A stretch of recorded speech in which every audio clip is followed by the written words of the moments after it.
Greetings, my dear viewer. You're on the channel The Price of Cheating. The channel is for those who appreciate traditional family values and condemn adultery. So be sure to subscribe to the channel.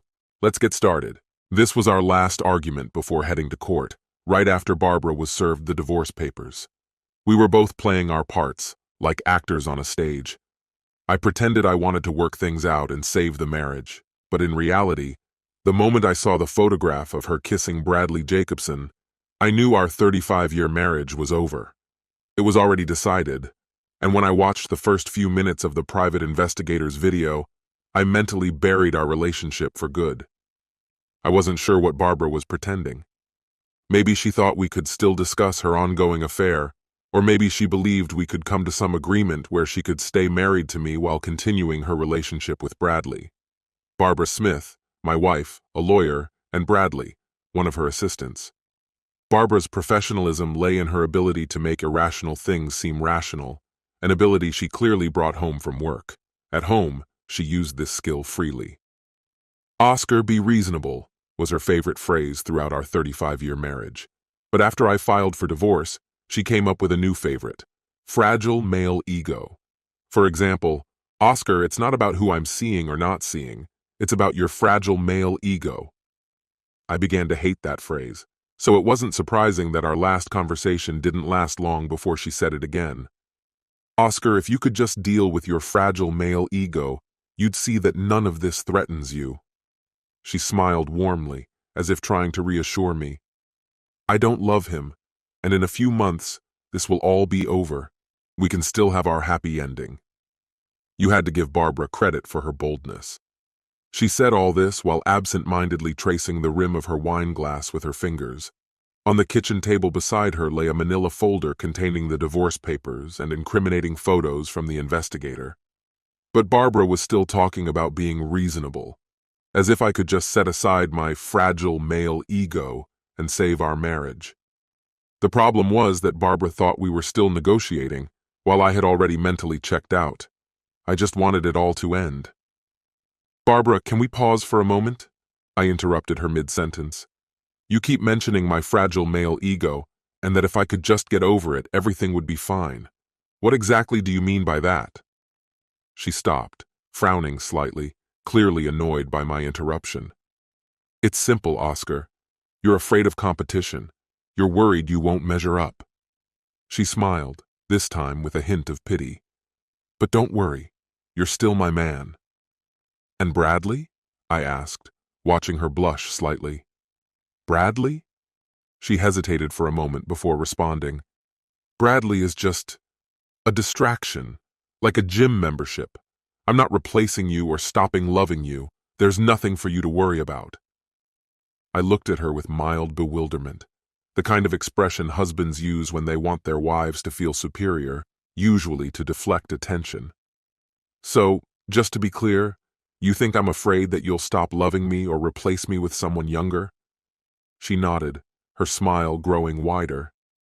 "And you think that makes me insecure? That I need support?" I asked, dragging out the words as if trying to grasp something. "Exactly, darling, there's nothing to worry about," she repeated, patting my hand in a patronizing gesture. "And this insecurity is because I'm a man?" I asked, barely containing my irritation. "Oh, Oscar, it's not just about you," she said, her smile now triumphant. "All men have fragile egos. It's our job as wives to help you stay confident so you remain stable."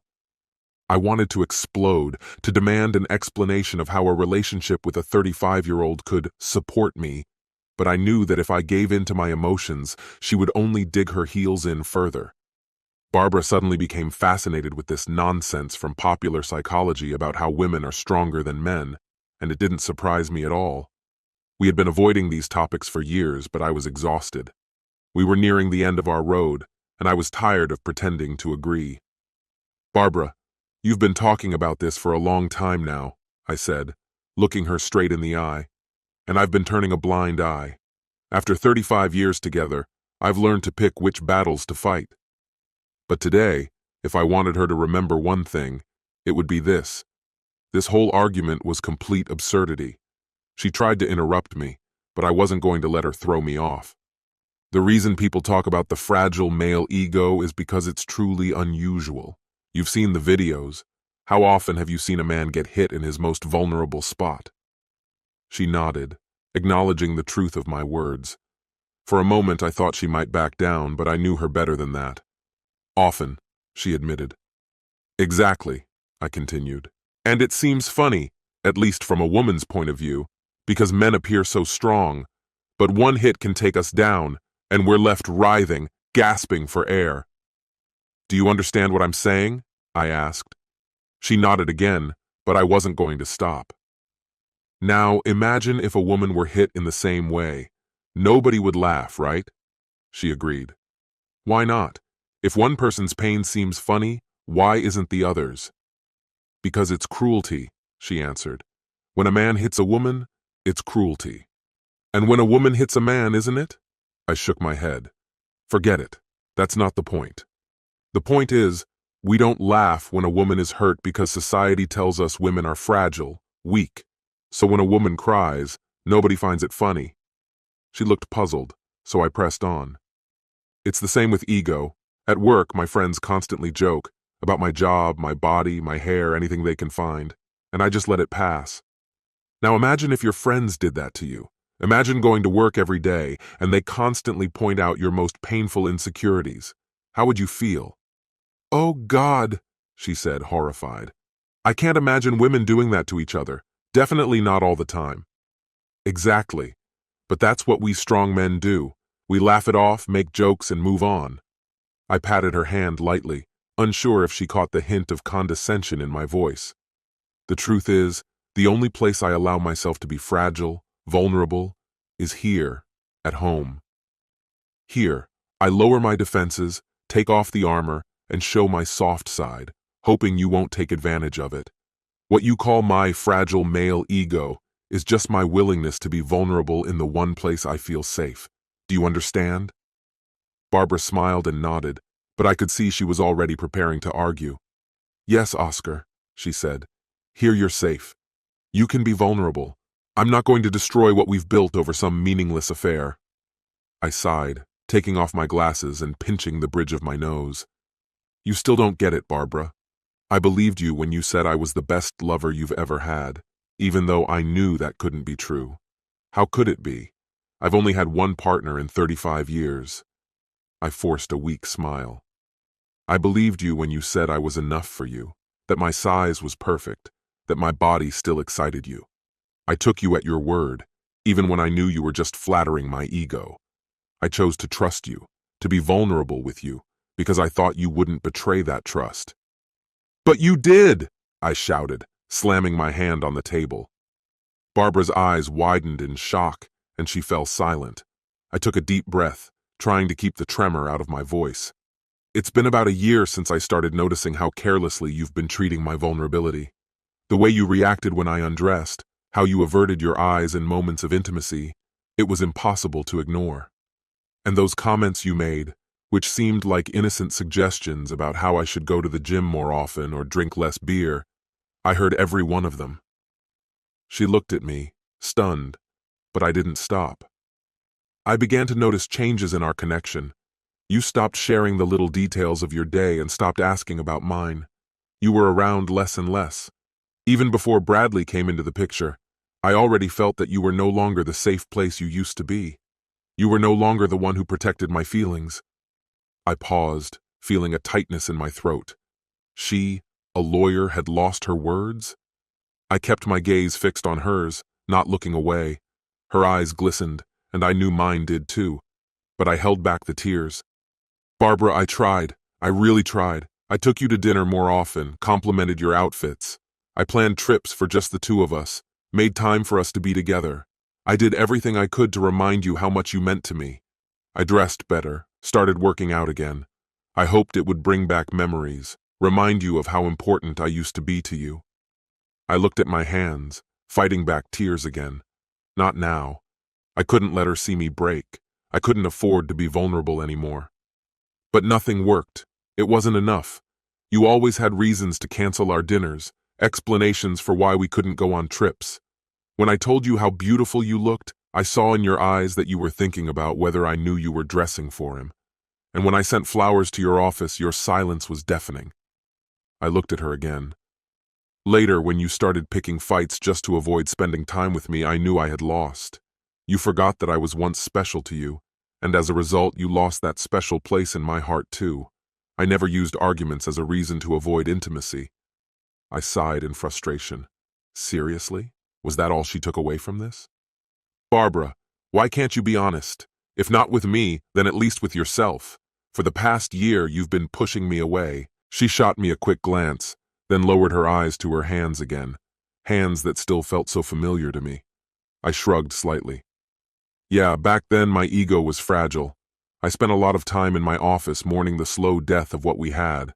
I tried to hold on, to create the appearance of strength, the same strength I show at work, so you wouldn't see how much you had hurt me.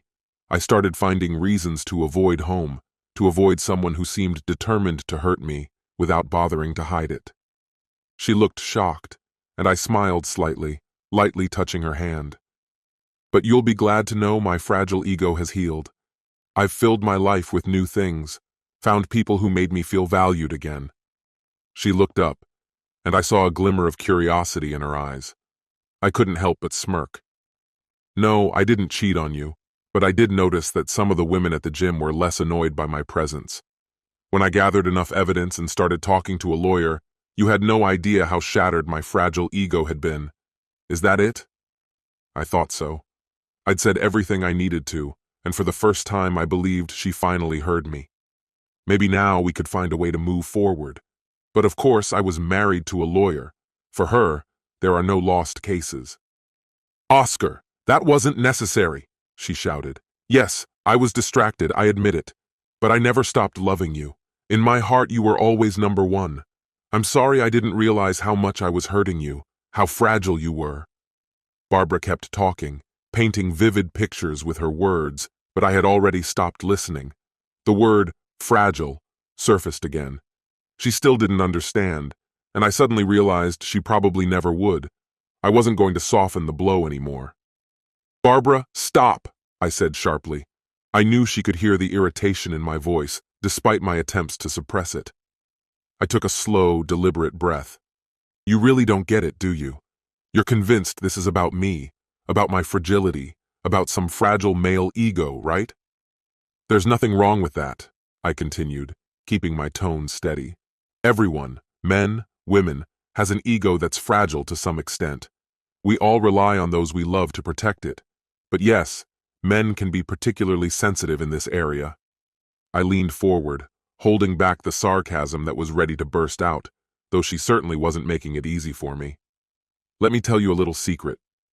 Barbara, for most of our 35 years, I've been careful with the truth when it came to you. When you asked if that lipstick was right or if that dress was too tight, I had to find words that told the truth without hurting you. I didn't want you going out looking like a clown, or worse, something else. Her face flushed, her eyes widened at the bluntness of my words. She clearly wasn't used to this level of honesty, and I couldn't help but find it slightly amusing. Barbara, when I said things like, I don't think that shade of lipstick matches your top, or maybe you should change. I don't want the neighbors talking about your cleavage. I wasn't hesitating or unsure. I was giving you a chance to reconsider without crushing your self-esteem. I paused, letting the weight of my words sink in. Do you know why I did that? She shook her head, visibly confused. Because I didn't want to hurt your ego. That's absurd, she snapped, her face twisting in anger. I can remember plenty of times when you didn't hold back at all. I chuckled. I admit, I wasn't perfect. We both remember the time I said your eyeshadow made you look like a streetwalker, or when I agreed the dress wasn't exactly flattering on you. Her eyes darkened at the memory, that famous cold silence that followed with a sarcastic, thanks for your honesty. And of course, the weeks of icy distance between us. It was then that I realized that blunt honesty wasn't always the best approach, especially when it came to my opinion of your appearance. So you've been lying to me for 35 years, Barbara shot back, her voice filled with fury. It was time to end this conversation. Let's call it an edited version of the truth.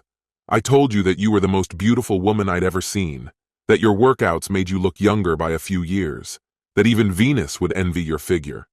I gave you the same lavish compliments you gave me. It was my way of showing how I saw you, and yes, maybe a little bit to protect your ego too. My ego isn't fragile, she snapped, clearly insulted. Barbara, I said, looking her directly in the eyes, you have a big ass. Her reaction was instant. Shock froze on her face, as if she'd been struck in the chest. What? I smiled, though my words were harsh. You have stretch marks. Your breasts aren't as firm as they used to be. Your hair is starting to gray, and your teeth aren't as white as they once were. Those expensive creams you buy don't hide the wrinkles or your double chin. Maybe it's time to accept aging gracefully because fighting it isn't working anymore. Her mouth dropped open, her eyes widened in disbelief. Every word hit exactly where I wanted it to. Oh my God, Oscar, she whispered, utterly stunned. Barbara, remember the feeling you have right now? Think about it, I said, giving her a moment to process. Now imagine if I told you I was sleeping with a young woman from work, someone 5, maybe 15 years younger than you. She has a toned body, full breasts, and she's putting her all into the relationship. It's fresh, and she's giving it all her energy. Imagine me coming home to you after seeing her a couple of times a week. How's your ego now? Maybe it's a little fragile too. Barbara's face turned pale. Yes, she muttered, her voice barely audible. You never truly understood, I began, and my words carried the weight of the moment. I was never blind to the truth. I know you're not the most beautiful woman in the world. To be honest, I could walk out right now and, without much effort, find several women whom many would consider more attractive. I glanced at her, but she didn't lift her eyes. Her head bowed in silence as tears rolled down her cheeks. You're not the most beautiful, not the smartest, and not even the funniest, but to me, you were all of that. In my eyes, you were everything. Where others might see flaws, I saw the life we've lived together. Your breasts aren't as firm anymore because they nourished our children. Your body has changed because it carried them into the world. The lines on your face came from the laughter and joy we've shared together. When I looked at you, I saw our entire life etched on your body. Every scar, every change, it all told the story of the years we've walked hand in hand, and I cherished every detail. Slowly, she raised her head, her face twisted in pain, as if bracing for the final crushing blow. And now? What do you see now? God help me, I thought. She's literally asking me to say the cruel words she's expecting. It would be so easy. A part of me, a large part of me, wanted to deliver that final destructive blow, the blow that would break her so completely that she'd spend years trying to rebuild her self-esteem, seeking comfort elsewhere. And yet there she stood, chin raised, ready for it. But here's the thing. It's no longer about delivering the final blow, and it's not just about Barbara anymore. She looked in the mirror, saw time slipping away, and decided she could escape it by running into the arms of a younger man. And when everything collapsed, she tried to hold her head high, throwing challenges and sharp words. But now we both understand. She's fragile, small, and soon she'll be alone. As for me, I've already cried my tears, alone in the car at a quiet park not far from home. For months, I wore a mask of indifference, silently mourning the slow, inevitable death of our marriage, all while living in the same house with a woman who had betrayed me. Now it was time to figure out what to do next with my life. The first question was simple. Who did I want to see in the mirror every day? A man who unleashed his anger when the chance came. A man who claimed an empty victory over a broken woman who had already destroyed her own life? A bully? No. I wanted to be the man I knew I could be, a man capable of mercy, kindness, and honesty. I took a deep breath and gently placed my hand on Barbara's. What do I see now? I repeated her question softly. Now I see the woman I spent the best years of my life with. I see the one I trusted with my heart, until I couldn't anymore. I gently squeezed her hand, softly and tenderly. I see a woman I will miss. She slowly stood, trying to smile, though her lips trembled. The smile couldn't hide the tears still streaming down her face. "It doesn't have to end like this," she said, her voice shaking. "We can still fix this, find our way back." I sighed heavily. "No, Barbara, we can't." "You were right about one thing," I continued.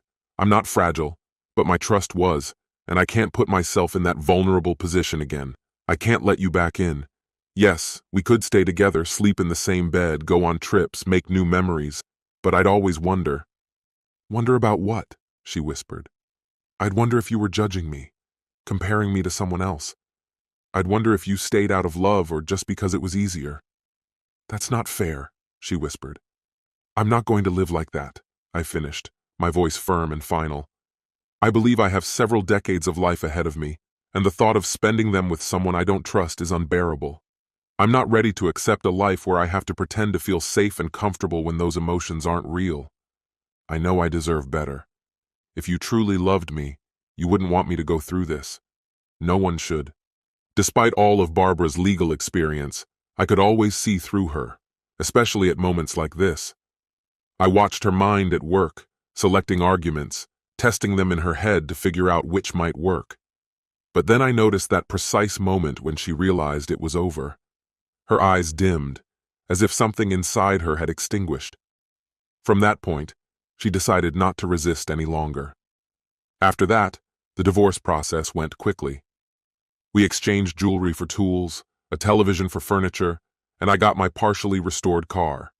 In the end, we sold the house, split everything equally, and avoided major legal expenses. But a divorce doesn't end with just signing papers. I still see Barbara often, at our kids' birthdays, family gatherings, and during the holidays. She's changed a lot. The confidence in her eyes is gone. She's gained a lot of weight, and she even started dressing poorly. She's lost her self-esteem, and yes, I'm partly to blame, but she deserved it.